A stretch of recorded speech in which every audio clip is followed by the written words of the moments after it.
Saya pekerjaan Anda ini barokah. Kemudian yang terakhir saya beri ijazah tentang Al-Fatihah ya, karena ini surat yang populer. Kalau saya ijazahi Quran 30 juz pasti sampean nggak hafal.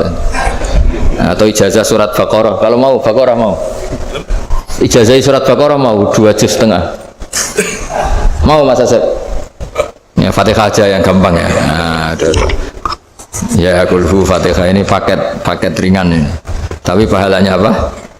Besar. Ini beda ya, artinya selama ini mungkin Anda baca tapi monoton ya. Tapi ini saya bacakan teks aslinya tentang istilahnya itu mazaya itu kelebihannya Fatihah. Saya baca Arabnya dulu, nanti ini terakhir ijazah. Tadi kan saran-saran umum tentang sosial ya, pokoknya jadikan kebaikan itu punya nilai sosial yang baik lah. Jadi nanti orang yang nggak amanah nggak laku ya, calon bupati, gubernur, presiden yang nggak amanah juga nggak laku. Begitu juga kiai yang tidak amanah juga nggak laku, suami yang nggak amanah juga nggak laku, istri yang nggak amanah juga. Sehingga kebaikan ini jadi nilai sosial yang dalam tanda kutip sudah keniscayaan ya.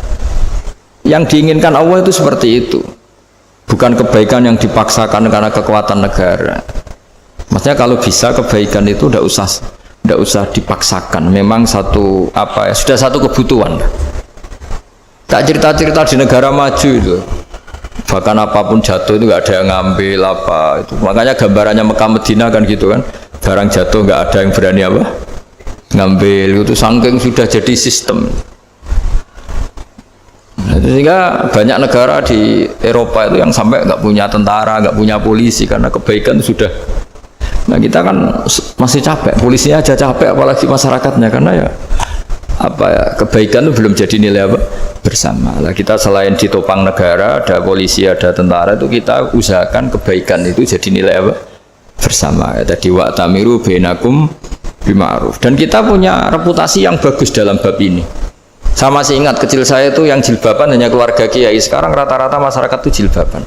Dulu yang sekolah SMP, SMA itu jilbaban kadang dulu malah dilarang ya, harus sama seperti itu seragamnya. Sekarang sudah boleh dan nyaman. Lama-lama yang dapat simpatik ya yang pakai pakaian model tertutup seperti itu. Lama-lama gamane cara wong golek mantu ya golek yang seperti itu daripada yang blodor. Lama-lama jadi nilai bersama. Ya ingin saya seperti itulah. Di terminal juga sama. Orang mau makan cari warung yang kelihatan ada ayat kursinya, pakai jilbab, atau paling enggak dia nggak mungkin lah nyuguhkan yang tiren atau yang haram. Akan ada garansi sosial, ada apa? Ada garansi apa? Sosial dengan penampilan yang soleh itu kan, masa iya nyuguhkan oplosan babi gitu misalnya itu. Jadi nilai sosial itu harus ya tadi harus benar-benar jadi nilai yang, sehingga negara biar gak capek-capek. Polisi juga gak capek kan, karena tugasnya corong Jawa mau ngawat-ngawati tok, tapi sudah tidak perlu tegang karena kebaikan sudah jadi nilai apa bersama. Ya, ingat-ingat ya ayatnya tadi, wa'tamiru bainakum bima'ruf. Jadi kebaikan itu harus jadi nilai bersama. Iktimar itu menjadi urusan bersama. Makanya kalau kita rapat besar disebut apa? Muktamar. Muktamar itu urusan bersama. Ya tadi imamnya sholat juga menopang Gojek karena nggak lama-lama nopang Grab, nopang Kernet, nopang penjaga Indomaret, penjaga bensin, pom bensin. Lah dia hanya punya waktu 5 menit terus imamnya baca Baqarah kan. Iya imamnya mursyid, mungkin dia tambah lama tambah dapat aplaus dari muhibinnya, tapi makmumnya dia tambah lama tambah dapat penghormatan dari pecintanya, tapi kitanya wah khusyuk wali kan, dia dapat status naik lah. Kita yang sudah tidak ikut jadi wali diganggu apa pekerjaannya. Kalau ada imam seperti itu sampai mufarokoh saja, niat ya Allah sampai sini saja saya makmum orang itu, silakan orang itu punya urusan sendiri dengan jenengan, ya sudah, atau salib saja apa ya, itu boleh. Kalau dalam fikih namanya apa mufarokoh. Mufarokoh itu niat, tapi kamu jangan langsung selonong mufarokoh, niat dulu pamit sama Allah bahwa sekarang mau mufarokoh. Ya, tapi ya jadi sholat yang aneh kan, imamnya masih rukuk, kamu terus sujud, terus apa-apa selesai ya. Mungkin dalam pandangan itu orang lain ini maksudnya makmum gimana ini kok begini. Tapi sudahlah Allah Maha tahu. Nah, insya Allah dimaklumi. Ya saya baca tentang Fatihah ya, karena sampean pasti sering baca Fatihah. Supaya apa sekaligus jadi jimat lah gitu. Jadi kalau kamu sering di jalan-jalan yang mungkin sepi atau mungkin kan tidak semua teman Grab itu nasibnya bagus yang di Semarang Jogja. Mungkin yang di Kalimantan di Papua kan ada yang 10 kilo gak ketemu rumah, ya kan? Ya lihat di TV-TV itu kan kasihan kan. Udah 10 kilo gak ketemu rumah, penumpangnya kuwekar preman tuh kan. Ini makan orang enggak kan udah. Kan ujiannya dua.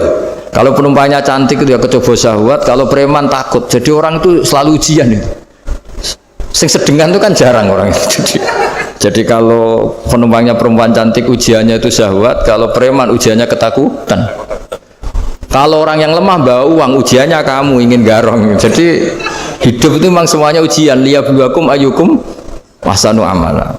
Makanya saya sering ditanya oleh teman-teman, Gus, nah ujiannya kenal wong wedok elek piye? Sama, kenal wong ayu ujiannya syahwat, kenal wong elek ujiannya ngenyek, itu sama-sama dosa.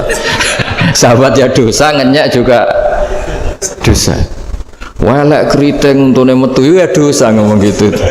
Kadang-kadang orang berpikir enak kancanan wong elek gak dosa. Kata siapa kancanan wong elek itu ya dosa karena bawaannya ngenyek. Ngenyek itu menyepelekan itu. Makanya saya itu ya nggak mau berteman sampean. Nanti kan bawaannya ngenyek atau seneng ya tidak tahu. Ya sudah ada takdir saja kalau ketemu ya tak ulang ngaji gitu. Tapi ini ngaji terakhir, setelah ini ngaji biasa aja, tidak usah resmi gini. Ngaji kok resmi aneh. Pokoknya nanti suatu saat kalau pandemi sudah berlalu saya akan ngaji Rebone. Ini ngaji. Ini ngaji yang kurang bagus karena ngatur kiai kurang berkah ini. Nanti tapi ya lumayan lah masih mau ngaji. Ngaji kok tanggal ini jam ini. Sekarang suatu saat kamu tak panggil, Mas Wahyu datang ke sini jam ini, tidak mesti bisa. Mungkin pas ada acara apa, maaf ke sini pas ngecek pas apa. Gitu. Jadi ya sudah tapi tak maafkan, nggak apa-apa. Takdir ya.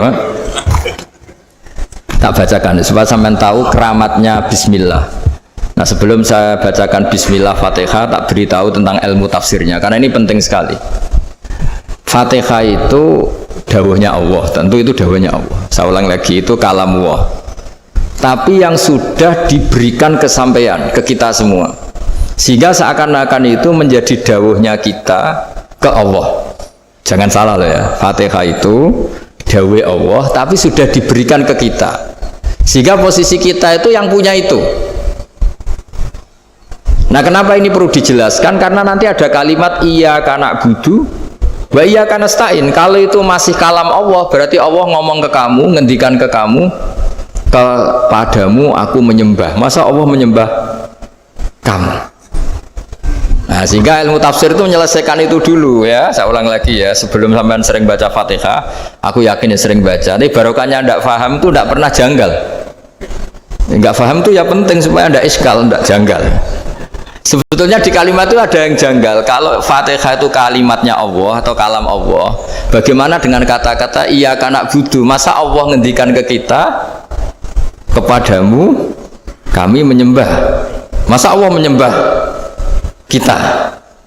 Maka penyelesaiannya secara ilmu tafsir gimana? Semua ulama mengatakan, bukan satu dua, semuanya mengatakan di Fatihah itu semuanya diberi kawalan kalimat. Saya ulang lagi ya, di Fatihah itu semuanya diberi awalan kalimat qulu, katakan wahai hambaku begini. Ya, katakan wahai hambaku begini. Nah, begini ini pelajaran dari Allah yang sudah diberikan ke kita. Terus kita mengatakan bismillahirrahmanirrahim, alhamdulillahirabbil, termasuk kita mengatakan iyyaka na'budu wa iyyaka nasta'in. Jangan bayangkan Allah ngendikan ke kita. Kalau Allah ngendikan kita berarti gini, hei Wahyu, ihdinas siratal mustaqim, tunjukkan saya jalan yang benar.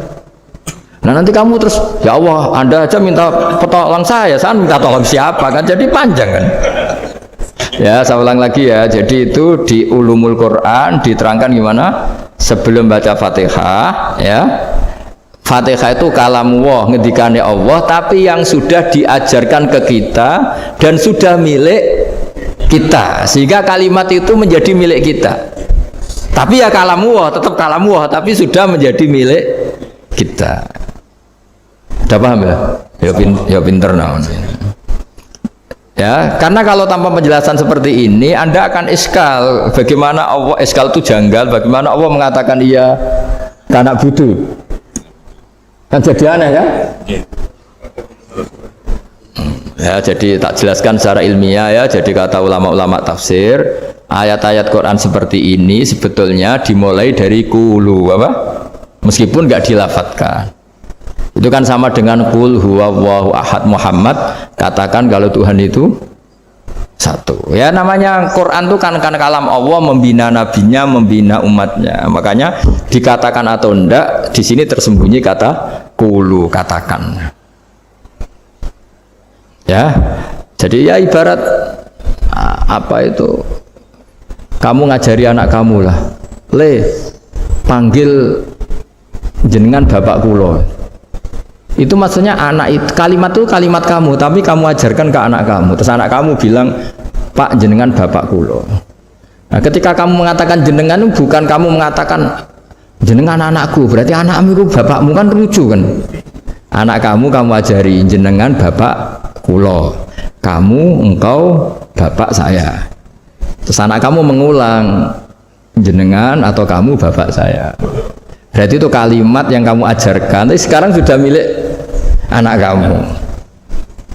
Kalau itu kalimat kamu kan lucu, masa anak kamu bilang bapak? Nah itu seperti itu. Jadi ulama memberi solusi atau jawaban iya karena abudu.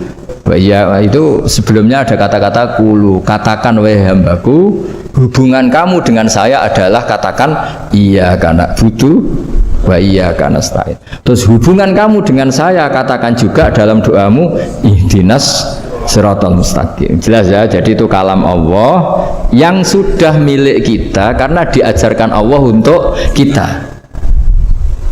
Dong ya. Ya udah dong, gak jelas gak. Tapi bagus, gak jelas tuh bagus. Kalau kamu jelas gak jadi digrab, jadi gubernur.